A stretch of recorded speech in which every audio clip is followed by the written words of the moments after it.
Yamamo akwaba. Afrika siyabwano enchiremu eni. Ghana mampenin John Dramani Mahama. Edi ereshemunsem edi ato oma Ghana nyinanisem. Oma yatimu sese no. Electricity Company of Ghana etwanitia ekanise ECG. Wanom ene adwumaku a ehwe ehunisem oma Ghana nyinam kanea ebetumi akon na obi anya bi ewo na fie mu ana afensu no nyuma mu. Na Ghana mampenin John Dramani Mahama bekasa echiremu sem. Ebeto odwa echiremu am. Na nka ban eye na adwen se de yisi dwumadi akro no akobon ho modern party amankwankwa nanso Ghana mampenin se yen kancha Ghana fo nyina se pempen wosini pen efrisem yisi gye nya de bobon ho modern ede amankwankwa da omanga na ban bekwaso amanaji yisi gmane makwankan pam ede ama omain na Ghana fo beka mreka kramu ntemu ni enya asem kumo ubohana nka ne no kafre kadwo dum so se ya na ekwaso am Ghana fo do na kasa ekire madwumpo sem Saban ntumi nya ho hwede a adente ne yantena asem na yisi jadwuma kuyi yamfa mankwankrem na Ghana mampenin endada mana oman Ghana mu nyinada adwumayefo nyina hyefa kese abo adwumayefo abaso akanfo adwumadi awdo mu diem ewo mfimpe mienu ene adonunu mu na Ghana mampenin adwumadi ne kosom ewo Black Star Square ewo kraba prematem na ye wada kotolima bosma da edika bepepe na Ghana mampenin se yenka nkire Ghana fo nyina asem obekoso agya ne tumi so abadwumaden aboma yisi jadwuma no akona nim kan senti enya de bon ho moden ede ma nkwankra ene anasa akina biokura Ghana mampani ka sem na wo kire mi se wo musem abane de twa moden edi yisi jadwumako na bra sikapa na ka wagya to no sabi esene otwe hu pam Ghana mampani aka se kire mi sem obekoso na ban abadwumaden ahwe hu ne sem yisi jadwumako bekoso agya na so na boma so man Ghana sompa odi sem sei ede to dwa odwumadi na se. Ladies and gentlemen, the ECG has been brought to its knees by a culture of poor governance over the last 8 years, with a debt of 68 billion Ghana cedis and rising. If we do not do something drastic, our whole power sector will collapse. We can only bring down power tariffs if we improve efficiency in the distribution of power. Let me assure you, that is not my intention to privatize the ECG as an institution. Our intention is more a public-private collaboration to inject efficiency into our downstream electricity distribution system. And I must say, it will not be the first time. It's been done before. When I was president, in the free zones, a private company, Enquiries was given the rights of metering and billing in the free zones. Electricity company provided them with bulk supply of power. They paid the electricity company until today they still pay electricity company monthly on time every power electricity company produces to them.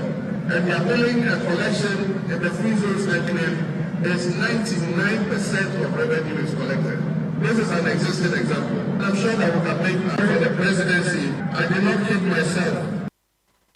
Nekwa mono ena Ghana mampenin bembo boada John Dramani Mahama se yenka nkyira Ghana fo nyina sene enipa bi na mountain so kasakasa galamse ajo ma Ghana atena so na nseni man konkan yekram ena Ghana mampenin se make se galamse no abane ka kyira Ghana fo nyina so oba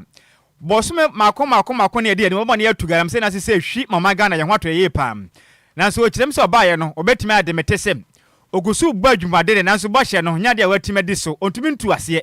na so mugusu abu adwumade nti Ghana fo nyina ntende kine yamona galamse no se de tie be no betu ase moman ye ho atoyo no so de mu kiremu sei ede to dwa e wonde da dwumade na se that when I come into office I will win that fight in 4 months. Yet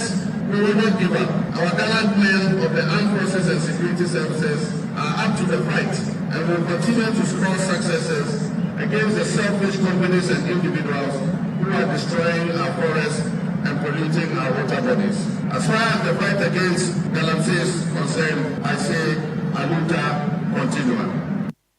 Eni awoti ye aya Ghana mampenin bema oboada John Dramani Mahama. Yentu akasi abone so na chese video bi ebeto monten so na chese eye mba mienu ya chiwom ede asi a omo eye omo bro wo momo tete won pa omo stress na ka eye busuafo emetwe eska bi na yade Ghana Police Service ene eye National Signal eye bi eye NSB ene Nigeria Police Force for akabom etimi akwaje eye mba mienu ede afri omo chi omo si eye ensem na eye nipa wotwe omo susu se omo anomo ho bon ewe ɛyɛ kidnapping nimu ɛyɛ ade ɔmatimi akɔkye wɔm ɛwɔ Ghana ɛne Nigeria ɛwɔ baabi a na ɔmode ɔmo ho asie no na ne ɛkɔ so wɔ hɔ nyina yɛ ade a yɛyɛ mu hwɛm sɛ ne ɛbɛyɛ yɛde ho nsɛm nyinaa ɛbɛba abɛsomo na yɛ Ghana Police Service nso ɛde ɛyɛ ni sopa de akwama NSB ɛne Nigeria Police Force sɛ ɔmabɔmɔden aka ɔmo ho no matɔe ɔmo akyi sɛ ne ɛbɛyɛ ɔmatimi akye ɛyɛ nipa wɔtwiwe yɛ a ɔmotimi ekidnape ɛyɛ mamienu no no ɔmatimi nso so agye ɛyɛ mamienu no ɛde afiri ɛyɛ kidnappers ne nsɛm. Now you talk. Oh, please, me grow for me for my child. You go come here and say me for my child. I don't know my idea. I'm meant to monk. My bukra na my show mo bufu. Mama wants to number somebody. You can say scan say that it's then like I hold do it motivate for my for my child. And now me for child found the blah be slow. Don't would travel for my child. Me for my child. So won't permit DLFM.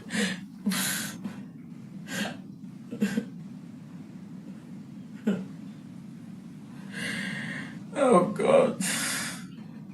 Oh please, me grow for me for my child. You go come here and say me for my child. I don't know my idea. I'm meant to monk. My bukra na my show mo bufu. Mama wants to number somebody. You can say scan say that it's then like I hold do it motivate for my child. And now me for child found the blah be slow. Don't would travel for my child. For my child. So won't payment quite there and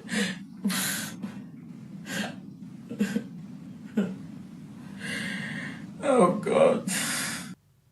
Eni ya wuti ye aye ne ekọ so wa bre ya police for timichi nipa wotwi na chese omo pa chese omo muji scanning momode an first scanning bras omo pe omo nkwade anya sa de asese de tibi omo wo mu no enye emfe ma omo kra sika enti we nom eye Ghana de hia enipa bi atumi afo omo no mu ana posifo abone ya che omo nya sa pepepe enti ne ya wuti ye nipa na ye de sika nya to ne minim e che sika na ama ye ku no she said the yedru no Ghana no as I say no I comedy country bi say hey ha Ewurade Nyankopon ha ye di agro krom ha o sa sem we na Nigeria pa na yatati bie na Nigeria mamu na yatati nanso ne eduru ye nchen ha ahoba mmofo nsori o obia famra na hye ne nsem obia ye ahoba mmofo nsori no man se de yakosese no ho de yakono ye to atese o man Baby Jode bi obesu ama ne mayampa opa mbo bekoso asu ene Ghana ni tini krom a na nipa bia be fa ne na kwesiesie kwakuku no wan fa sika ma ye twa ne mene wow sika yanto akase bo no so ane akase ebedi akira yebenya asem daache yanto akase bo no so em na Endrada DLFM kofale bai yam papa Charles Kojofo so no ye chief executive officer Edema Bravo Multimedia ebo no homaden ene adwumaku ahodo bi kabomu mekire Anija Hospital and afin so HMI Foundation waka bomu ebo homaden eye apomode hwehwemu kase pa Edema Ghana de hyiam wanom DLFM 106.9 ene yankwankro bi o man Ghana mu titiri ba bia wo bia no ntika poprema temando na nyasem kuma kram na adwumade ne koso ewo DLFM yene yankase yakache ye fie ha ne munya Wisconsin International University School no wanom ka pa kwa adwumade ye koso a na enya asim kuma kwan prevo moden enhwehwemu edefa itesena nya wahodo bebene bi efa diabetes say ya sichire dodo ewo ni padua mu afrin so say the blood pressure na ekom afrin so wo sense de tie ohwe obi sen pa say de ye kakonko a pelefo trans nhwehwemu kama de madehia hodo a say de wo sen bobreko da chi bia wo sen be chempo na say betu a na ne nyina mo nhwehwemu afrin so wani ni miamia hodo ne yade hodo pelefo moden etena se am woni yehwem titiriw efa kokram breast cancer ne ade ahwem ba pakoso pam na dwumade na se no atitira ni pimpi be pio mu kirem se dwumade we de nyamenem ne kurani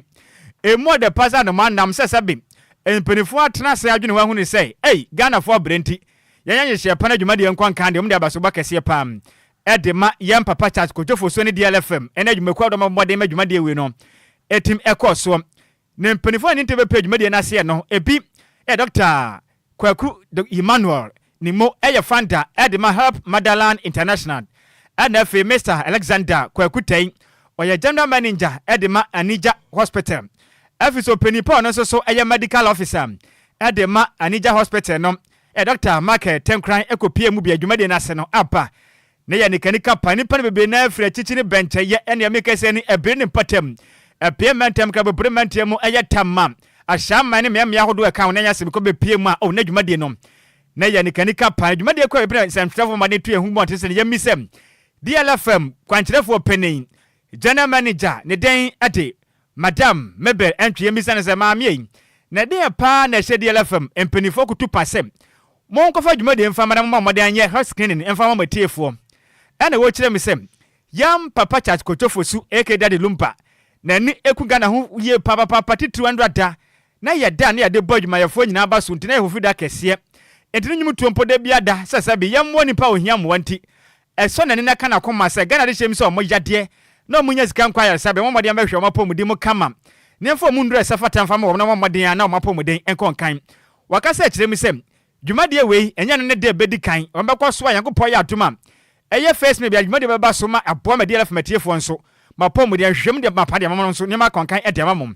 wasaka se kire me sem nipa ba be pe dwumade na ase na ese ne beboro oha eni dunan ya na ekonkan ye pa wakasa kire me sem na de na ehwe anim sen ka don beboro sa na nso ode afutuo de ma DLF matiefo sem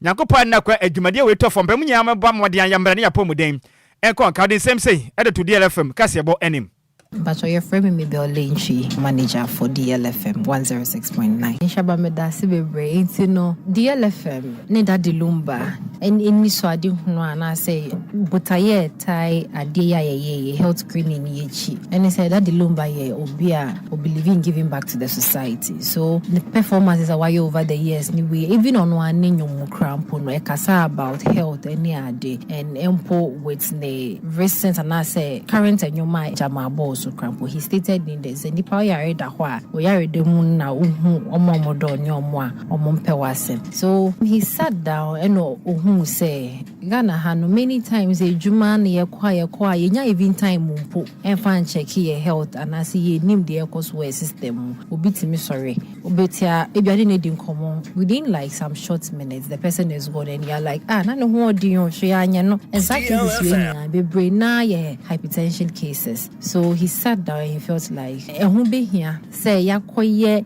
nipa ye ti wiase ye didi sorry die bibia ne de ye danya nipa body na say machine there will be a time we break it down into the entry masa breakdown number and together with HMI Dr. Emmanuel Kwekunimo being the founder and Anija Mr. Alexander Tay omutimi gine mu yes okay ye nye BBC emma ye DLFM listeners.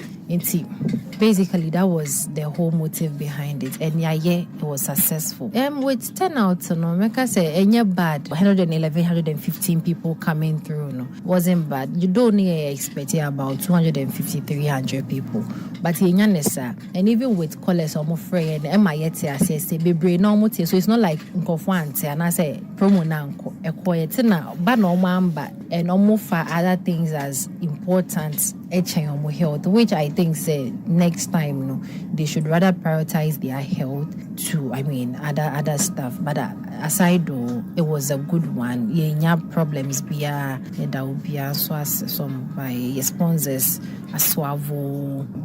27 chocolates Salim Kwadaroma Khadija Koko Obia Yadomo some by successful program where it has come to stay. Ghana for now, I think say they should embrace this and see it as a step in the right direction. Not every 1st of May biano yet nay and say yeah we need to take initiative be baby at the bebano omon try no mon brand on begete almost self-checked a bebo. Any awoti ye a general manager at the DLFM 106.9 ne den at the Maze Mabel entry and our tin kind. And watching so and a medical officer at the Anija Hospital no a Dr. Michael Kwadwo Sammy so musem.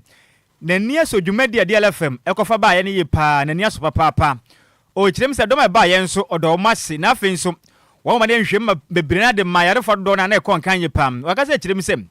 enipa hodo na yeda hodo adokro ma den epe hundu di ma wonom wo mo so manya hundu bo moden e chirem so manko pie mu Anija Hospital na mo moden enso wor masene wakase chirem se Jumade we na to dwa no obi ama no homaden se nani beku na pom de fi se dachi bia no so pom den toto ase dachi bia no won so won kwa be free we senti efiri ne kwa Ghana ni se wonya kwanya sikwa yapom di mfa ne mo ne akopie mu na wapom den enyi wahia se mo so di same say eto di kase bo enim me din de Dr. Michael curating me a medical officer wo Anija Hospital me sanso medical officer wo Kolebu nyame adom ene program I say it's been a very good success. You see, so no, we didn't even expect this much, but the numbers have been very encouraging. Nipa dodo na aba ama dwumedie no ayekama utmu say nipa bre edu baby no na fe na me bisa me ho say na nkofo BPC aye record correct there because almost patients bia me hwe ye bia no say nya BP na wosro na ne sugar na wosro madodo na so ennim say omo conditioner omo wonie nti dwumedie die meka say aboa nipa bebre pa ti Anija Hospital there ye behwe kwan say every opportunity bia ye befre yen say ana ye beton sa fre yen say ye meye bibi say no ye beye senia nyankopon be boy na etimi aya mana e kama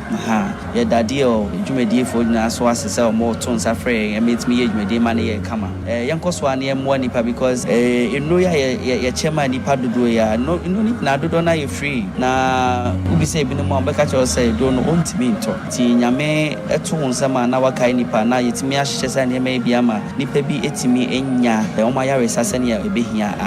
ense na ebefata nti eda mi ase say wahwe yenso amadwumedi aye kama ti ehwe kwan se nyame ya adoma ebetimi ase hia se ebiem aye se dwumedi ama nipa eho ato Any awoti ye a medical officer Edema Anija Hospital ne den the doctor Michael Kwadwo Enquires nene ana woti ye ne kwakura na kwankyerefo penin Edema Anija Hospital ne metre general manager Edema Anija Hospital Mr. Alexander Kwakutai enso chirimsem oda DLFM management ni nyina ase wa kwanya kase de ma so mre na omesum meboa Ghana fo no so aga se chirimse dwumade we enso honom womba kwaso adeto mako ma na boa na dabia da DLFM beto nsade afro so meboa ne nya hwehwemu mfa ma Ghana de hwemo mode abedi dwuma no ma dwumade we akonka kase chirimse Ghana fo nyina me yamfa ya pomudin ni agrofis ya pomuden ene bibia no so din sem sei ato DLFM kasebo enim FM Alexander Kwakutai general manager Anija Hospital Limited I wo Tantra Ben Golden Door. In fact, yenya krata free DLFM in connection with free screening pese moye ma etiefo no ma yesu ye ni jepa because na ejumedi ba kon de bia no ye de ho ehemu say ejuma ye ni nyina mo no ye say we care and God cures what I'm saying no say nyame ama ya hoden ni adom ni nimde no ye say de nyina ne say ye de soma foforo ye de bo afoforo also o ti bia mo hia hoden tenya sakrata no na ma ye ni jepa na yesu de o say yo say ni mu nyina be bom na fe no say ahoden ni nyame de ama ye ne media bo afoforo so no anya ahoden sonko say na be ya ye wa ahoden ni mpomudin a be bo ma etimi akoye nyuma so na de ye bia na etimi akonkan nti program de akokama say na etie no akokama kama pa na enwie ho ana say we nya de betwa to kra ye ni DLFM mebe kan bom na ebra ne bra no bia no ye de program etise no ebra etiefo ne adofo nyina so nti no ye be koso so da daddy ene ne ho kan for asepa papa ye say omode sa omo odo ne epe eto nsa frɛ ye say ye me kan sa humbum na fa ta dwumadi emra foforo afen so no director and I directors mienu Dr. Adwoa Nyabenda Gomoa and Dr. Natalie Nyabanda Gomoa and ejuma mpanyimfo nyina administrator Mrs. Mary Doji and head of department of Moa Nija nyina ne nija obusuani nyina no me dia sedai mo bibiara any team a ene omba bedi ejuma ni nyina nankan so DLFM ejumafo a ene beto mo no in fact mama ye ni ajepa eye ye ni so aka intino say boy ye de mo ye intino de bia be pese ye beba na ya ni mo aka abo mo ye ejuma de etise itasedanko daddy enkomo daddy ne ho kanfo na fa nija ejumafo ene wona otuwa na mobile nyina mo te ye nkan no mo amaka program kan ye fe na say screening no gebetna na nkan the screening o mo amaka nye na so bo mo mobile nyina no ye do mo ase no de wantimi am bia so because dana ase so mo ase so mo gusu tie radio no mo so frɛ ye na mo hye ye Enquires say de ye no de mo ni agye ho no mo so ye do mo ase na ye bom pa ye say kunya se bebe bio no obi ade no ho bechem se na be ya obi a benya apomden sonko Any awoti ye a general manager Edema Anija Hospital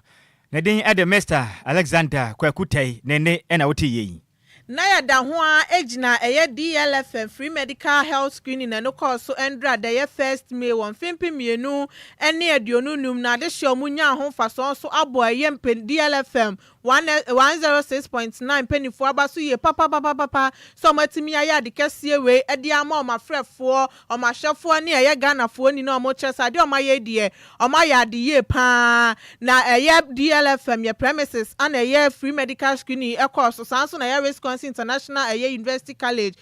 workers day na chese holiday obia ankwa adwuma ayeto nsa efro obi biara sombre na chese free medical screening and ede ama wom na members edema DL associations die hard fans edema DL fantasy club of DL House of DL any lovers of DL ni na abo modern ebeka boma ye ni na ye di dwumadie no ekosu ye na dwumadie no mo so yase Lumba super 27th instant chocolate drinks sanso na Khadija special cocoa no East Lagos no mu ni na abo modern ebe so yase dwumadie no etimi court boko ede ema ye na bro mo ye ne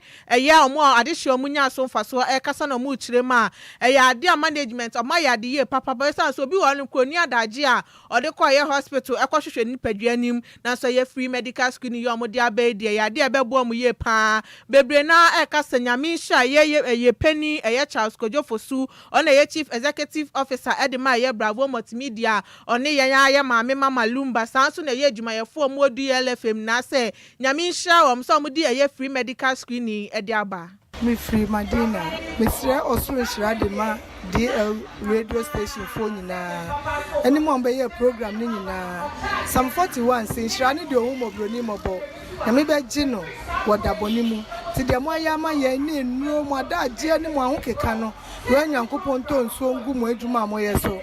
on hyehyra mo on fa kwan to be ekwan ni ma mo on bie mo no fa sire nhye mo afunu mu ma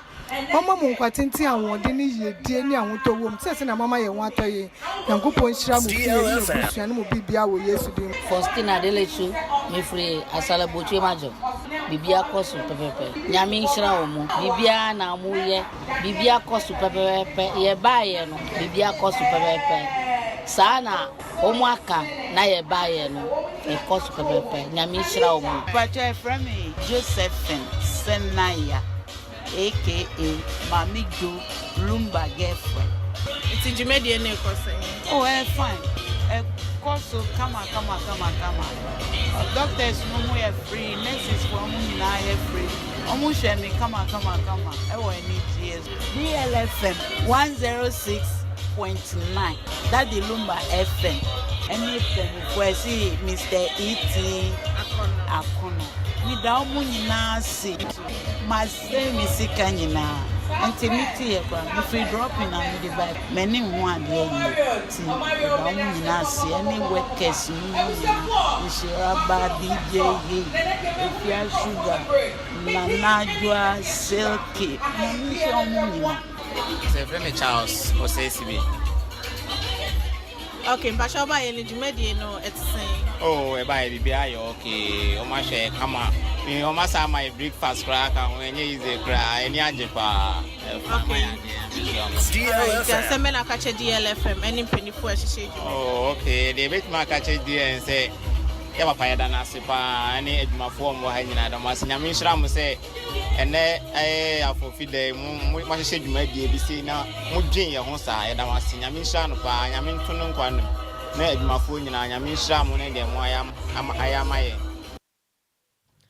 Eni ya wuti ye adehye omunya mfaso ewo ye DLFM free medical health screening na no call so endrada na enu achi na members bi omo kan ye DL College Association Richard Ashe aka ye DJ Ghanaian ofri ye bechire sanso na ye brother Tommy onu so fri ye abri jankama enso so kire ni so de kire that the Lumba say ode ye free health screening aba de amawom Edi ameje so Richard Ahwe bebre na afem DJ Ghanaian me fi gbechile me ye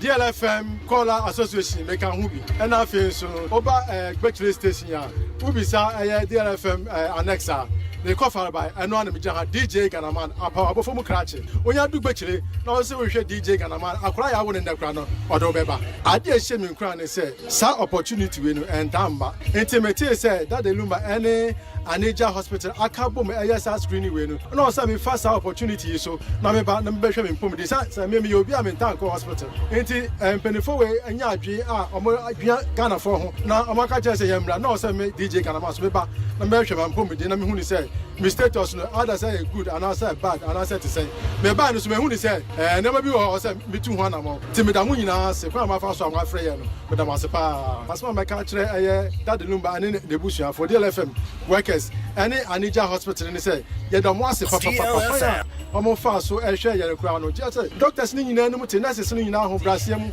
afa edro omo ma me dro say do we na ye free afa mo kire me say I am member hospital bibia me bibia no member ti me hu ni say mo wo nipa ho do oya mi won sira mo pa DLFM any Anija Hospital media mejeswa ne Thomas Ebri Tommy Jankama medamase ni akwanya ya mode amame ena no pay ye meka say Daddy Lumba ene ne yire Priscilla ene na busua ye da o masi bebre kire say watimi anya ne listeners ne ho do asanya Ghana for ho do se ne be ya dani da nyina no odwen say ye ho beto yen se ne waka says wo hu se obi ho kire na obeso ye ne obetimi bia de aboa no wa kire say enye nwom ne keke ene ode boy e kire say wo ben na anase dani da nyina no na adwen ne say nipa bia ho enye den ento no ntimeda na se eda DLFM adwumayefo ni nyina ani Anija Hospital any sponsors a omutimi beboae e ma adwumadie iba so no be do mase bebre so omaya ade ede ade we nwanwaso ya ba because intense enye obia netimi yes ade we DLFM 106.9 Eni ya uti ye members omo DL College Association ne krakra mu anabretuo ankobia hema edema amano krom traditional area nana hema sibia enso edit insem tudwa kire se ade amfaso bebre free medical health screening nim sanso no hye obi biara nkran se hu se dwumadie bi se ekoso abomodia ne fa hu hye mesan se untwe sika bia nti so obi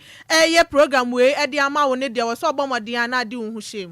ma pacho mi mama papa ya oba pacho udin ya friend me na isibia a me fi amonochrome bretu ahemfie me yankobia hema wo pacho oba ye no dwumadie no oh dwumadie na ekọ fine bia ye kama omo ye lab omo check bibia sugar malaria bibia omo hwema ye ha ye kama doctor for no so omo ni mutipa nti obia fifie bia obia bra DLFM na ba hwe bibia na nya kama bacho we dem srebisa oya na na me de na emawo ebae oh mama mama mimi apa ne mama owo botwe majo so no invite me na maba eni ya wuti ye bretuo ankobia hema de ma amano krom traditional area ye na hema sibia yanto aka se bon so yenkopie mu ewa pie mantemum na management awano mada ni utafo aban alese bienim eno ewa buakwa north abato mpesu aso apie mantemu ede na ase na aseda kesiem ede ama aka ne mase bedwane ede ma ade hia wonom ewo ebuakwa north ne den ede gifty twum ampofo omo kire mi se modern ba wapo no emo de pa se bi anomanam alfa ba mu mpenifo ka se na mu kire mi se na nsem one ma nkonkan efrisa se wakopie hono ma wonom enya de omatumi atwa wo ede fa etese ne ayasabia ne huni sente no obi atumi bowura honom ebeye de opa eba ne sa na doctor for nurse for no ahoba monsem ye de ne da sanem ye pam na mpenifo kire mi se emra gift twum ampofo aka na base bedwane ade ma ade hia wonom ewa abuakwa nof ekopie mu no hu se dabi eso no so gya ne ono agaza tumi so no obo na ayasabia no wonom etumi twa fence kese de fa hundi sende o maden etumi donate cement no $50 so monje ana finso anwea cars no makoma 4 trips na moa na eye chipens no fa moa pa na construction nkwaso na fence kese no wanom entwa emfa eye new tafo aban sabia no eho kama sebe yebeboa na doctor fo na aye omonso omokokogya la hwere ma ho ba monsem ebetimi akonkanen no penipo no administrator edema new tafo aban sabia jembre ene dia kase batwen komande den dia biniza techia mankwa na wo kire mi so Dimadia ya mame gifty twuma mpofo atu ne mo de pasa no manam efrisem edu pempen so ebinim tumi bomade yan kwakwaja arehwe e wo honom otu na ne hwe benkum ni mfa onkita health insurance card bianti bo wana Nhyiraba wadwane ko kapre wontua bi o tem se ba ne se ha dwen ye pa ne sent se bok before mo den etimi twa fence na the first school hospital na obeboa menipa do mu dwan no amse mo bebo mpatem ho no etimi nkoso wasan ka se kirem sem edu ba bia bisi bebe wi adwumayefo no sika na omne ma ho no ha dwen ye pa ne senti anamontu a gift twuma mpofo to beboa pa ma ho ba monsem etimi akoso ewoye newtafo aban Alisabe honom opanipa ne dindi Ebenezer techiya mankwa de same say edu de Kasebo enim Newtafo Government Hospital ofosu ho asema ye ken se ye ko hospital ye frɛ bibi abscondi obi a wa hwɛ no ewie na ɛwɔ senka kakra bi wɔ hɔ a wotimi tua ana se ye toto ne manyina ewie no esan se ekwan de da ba bi nti no wotimi aso hɔtɔ ade aba na opi ɔma bio ɛno ne abscondism no ebio esan se ɔkwan ededemu no oye non insured oba no ohwe eka obo no ni titiri wo mu dwane no wana woni insurance ohwe ka na ewo ho na bia nurse bi ana doctor bi abeka chen se wo ka no edu sei esan se ne ho ato ni nti ohwe ha obi ama main gate na security ti won onfa ho na wofa flowers no no wodwane ko enwumre nso nipa bonfo bitimi afa saa kwankro na patient fa so dwane no na waba abeha adwen me say afi etwe mu no yenya bibisa ana staff wa waba ejuma ho ye no obi be fa ne phone asem no guso ewo police fo ha wo ye nhwehwemu honorable gift chum ampofo ye danase esan say wote ye ha no ode abo ene cement bag 50 ana so dionum ababe down yen say yemfa emwa ejuma ye pese ye na to ofesuo no na entumi ensi saa hawo ya maba no yi ana maboso yi enye se patient ne yifo nko a edwane no emum ema hospital nankasa eni onyam so ekoso isan se wona machi na hu se yato wo na ema wunya gidi wo ne ayeye wo emu no ebi obo se obekora na moa yaboka edua nhwiren ana flowers na so aboa ne ba ono hu ni se na eduane wo ye den kopam no isan se wanya aba sie to ofesu na wo na sani me nyina etu betwa ama patient ba obenya the what we call the convenience ana say me de Ebenezer techi amankwa prempin me hospital administrator ne ho beton o kwan bibiri so eni a woti ye aye administrator e de manu tafo aban Alisabe nom ne den e de oniminyamfo Ebenezer techi amankwa ne kwakra mu na gift twuma mpofo aya kan ba se bedwane e de ma de hye won mo abuakwa north abato MPC so no kwese na kan no no ye Minister of Education in charge of TVET ana wo kire misem wa hunu sa Alisabe no ehia mo aye pa ne se ne bo no ho maden e de cement e na afenso eye akade ahodo kwa bo so mo maden amfa ntwa fesuo kese amfa eye Alisabe no ho wasaka se kire misem mekese ne hospital internal eye generated fund no IGF no esa ketekete mampode ndiane betumi aboma fence na konkenti wasrada ade sheke biewum obi ameboe na fence keso monto mfanfa ya sebe onemmoa na doctor for ana afenso mom kwakwaja rehwenso ho ba monsem enko animum wasande afuto de magana do bibiada oti omem to mo no na health insurance card no ninsanka bi sebe ya kopim Alisabe na usika sempo nya beboa na wonso ayaresa no wonsaka na ntemodin semsei eto DL Kasebo anim community bia no na sempenimfo kra kase obi ni ho a na ho boa so na pontu nti minim se wonso won IGF no ebi na won de ye woli nanso IGF no entumi nkase bibia hospital ho bia wan tu wo ne wiansa ene anko how bibiri beba eno nti mi anso mesre se ketu bibia benya ade aboa Tafo Government Hospital na one day see I don't see me here on pie fence wall on the ato fence wall ni wie no me say when dey here dey enye fence wall no nko a nti e be shadow for say wow ofitafo fi Adwoa North wo kran so a wa be adwuma o ana papa be adwuma ko research just say atena constituency ha aye adwuma ye ko pension ye gusu wa ha ye ma wa ha e be say nyina e be boa na yetumi when dey here dey aye fence wall no enye na yetumi asom na wo yetumi ato awie entem so pa medasi ni mexe uni health insurance hwese be health insurance sani ho baby o yakakra bi a obekọ hospital na ya show se bibi ye na kontem a DLFM 106.9 eni a woti ye aya kan ba se bedwa na ogina mum e de ma de hye a wonom wo Abuakwa North abeto MPC so ne den e de onimnyamfo gift twum ampofo ne na wote yin na mane boy yensem twere ni kontenhene kofi obo ene defiri apie mantemu ebeso ye ne nyina wesuem ne yenken ka madwen kyere mi na kasebo mu ne komi sei pon we free wisdom apia nchen wo sei